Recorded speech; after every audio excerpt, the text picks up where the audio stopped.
You talked earlier about those four shocks, the systemic risk that's out there, whether it's pandemic or climate change, were kind of the examples you use that maybe can't be predicted.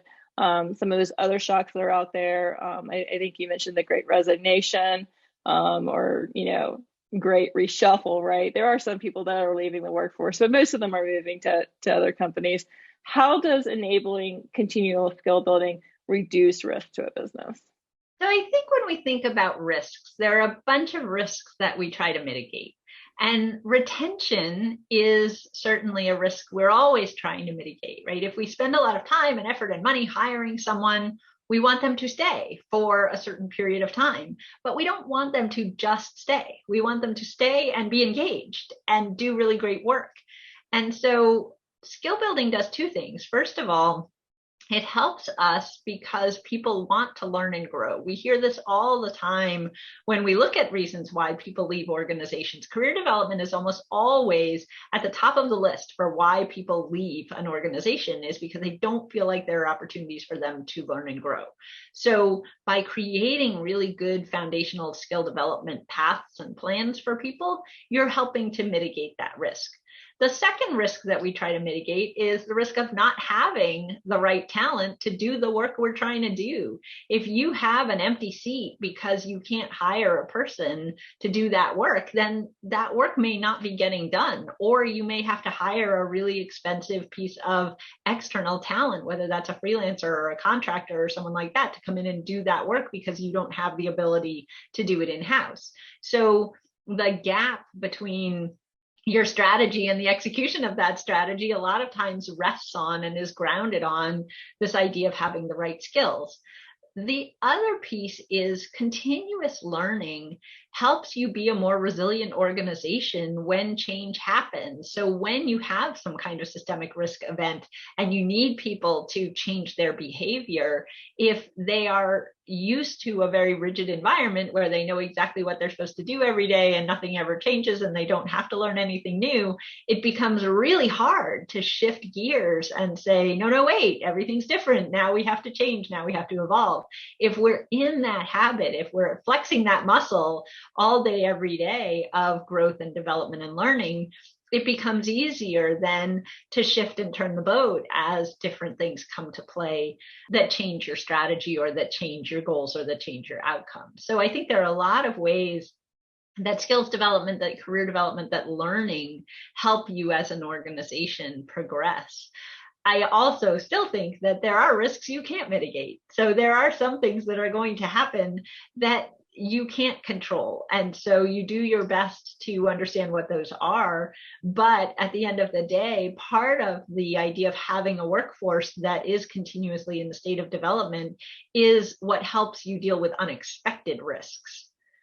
I'm going to revisit some of the statistics that we shared earlier today. And one of them was that 12% of employees say they leave for more money, and that 53% would consider leaving a company for an opportunity to learn. Now, there are the FANG companies out there, the Facebooks, the Amazons, the Googles, that have a ton of money that they can throw at employees and lure them away. Do you think this opportunity to learn in this continual learning environment, is that enough to offset it for companies that just can't compete on the money? In some cases, it has to be, right? So if you look at an Amazon, and they recently announced that they had a cap, a salary cap, and by that I mean a base compensation cap of $160,000 a year. And they recently elevated that to $350,000 a year. And now that's an astonishing amount of money, first of all, just to, raise the roof. And part of that was because they were experiencing what a lot of organizations are experiencing right now, which is technology talent is limited. It was before the pandemic. That isn't new to us who've worked in tech for a long time, that tech talent was hot and has been hot for a long time. And they wanted to use the lever that they had to pull in order to attract and retain their talent, because we're all competing now with a global marketplace. Because in a lot of cases, tech talent is industry agnostic. I can work in financial services as a tech person just as easily as I can work in a high tech company, just as easily as I can work in a retail company. And so you have this really broad spectrum of organizations competing with each other for the same talent all the time. And yes, money is a factor, but it's not the only factor. And there are always going to be companies you can't compete with because of money. But you have other levers that you can think about. And career development and learning is certainly a powerful one. But there are some other levers too, I think, that we want to look at. When you go all the way back to that Google research and the idea of psychological safety, I think culture matters a lot, especially now in terms of where people choose to work. They want to know that they're coming into an organization that behaves in a trustworthy manner, that communicates transparently, that supports their desire for work-life balance, that supports their career development and growth. So when you're looking to retain talent, I think the ability to develop and learn and grow is a really powerful lever and tool, but it also has to come with, yes, we're going to give you that opportunity to learn and grow, and we're not going to do that as additive to all of the other things that we're going to ask you to do, which ultimately will burn you out. And so I think when we see our organizations and our clients trying to solve this problem, they are looking at it through all of those different lenses and saying, which of these is our biggest asset as an organization? And how can we play to our strengths instead of trying to compete dollar for dollar with some of these organizations that have deeper pockets? I think it's also really important to look at, like, this idea of developing your bench of talent too, right? So when you have this continual learning environment, when you reward learning, when you make time for it, right? You have more space to hire, junior developers, junior technologists, junior product people, right? And really train them and bring them up, and help them grow their careers. And then maybe they are more embedded in that culture. What do you think about that? I think it is a practice that takes discipline. I see over and over again organizations who have a knee jerk of, we can hire a person for this job. And they have in their head this perfect person that's sitting somewhere waiting for their call, who has all of the hard skills, all of the soft skills, all of the leadership skills, all of the business acumen, and is going to show up on the doorstep and just make everything perfect. Those people don't exist.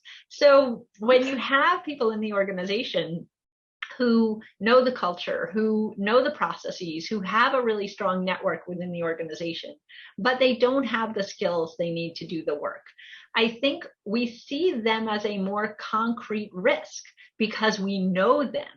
And so we know the risk we're taking. Whereas hiring that person from outside feels like less of a risk, but is actually more of a risk. We don't know if they're going to come in and adapt to our culture. We don't know if they're going to have the aspirations and attributes that we really need. And we're going to spend a lot of time and effort going out and talking to a lot of people to try to uncover those people that we think are going to solve all our problems.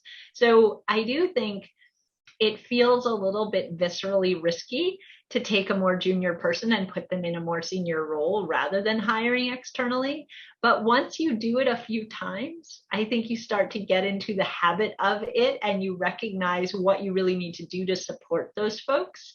And if you do it well, it has a lot of really good knock-on effects because people see those internal opportunities for promotion. They see that career growth and development, and they see that that bar is not so high that it's not possible for them to get over it. And I think that's a really important piece.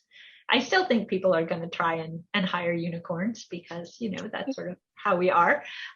But I would just encourage you to think about that longer term process of, as you said, developing that bench of talent so that you have talent at the ready before you need it, rather than being in a position of asking someone to make a really big jump because they're not really ready, which doesn't set them up for success and doesn't set you up for success. I think even, somebody who's coming in as that unicorn, right? Like, it's important for them to take a look at that company and see how they're supporting their current employees, right? So what is the career growth for their teammates? Why are they looking outside? Why aren't they training the people that they have? Or, is it just the skill gap right now that still needs to be closed? So I think those are perfectly valid questions for, an employee coming in, whether they're in that development phase or they are that unicorn.